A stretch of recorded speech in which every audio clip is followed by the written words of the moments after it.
ശരിക്കും പറഞ്ഞു കഴിഞ്ഞാൽ ഈ കേസിൻ്റെ അന്വേഷണം കൺട്രോൾമെൻറ്റ് CI അല്ലെങ്കിൽ അന്വേഷണ ഉദ്യോഗസ്ഥനാണ് നടത്തിക്കൊണ്ടിരുന്നത്.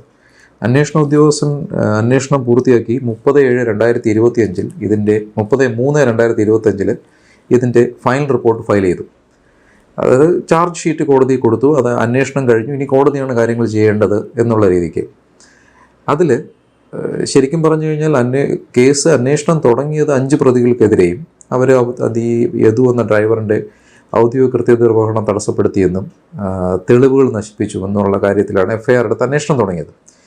ഈ അന്വേഷണം തുടങ്ങി ചാർജ് ഷീറ്റ് ഫയൽ ചെയ്ത സമയത്ത് ഈ പറയുന്ന പ്രതികൾ ആരും തന്നെ ഇല്ല. അതായത് തിരുവനന്തപുരം സിറ്റിയുടെ മേയറുമില്ല, കേരളത്തിലെ MLA ഇല്ല, അല്ലെങ്കിൽ അവരുടെ സഹോദരൻ്റെ ഭാര്യയില്ല, നാഗർകോവിലുള്ള കന്യാകുമാരി ജില്ലയിലുള്ള ഒരു പ്രതി ഉണ്ടായിരുന്നു. അവരൊന്നുമില്ലാതെ വെറുതെ മേയറിൻ്റെ ബ്രദറിനെ മാത്രം പ്രതി ചേർത്തുകൊണ്ട് മൈനർ ഒഫൻസസ് ചാർത്തിക്കൊണ്ടാണ് ഫൈനൽ റിപ്പോർട്ട് ഫയൽ ചെയ്തത്.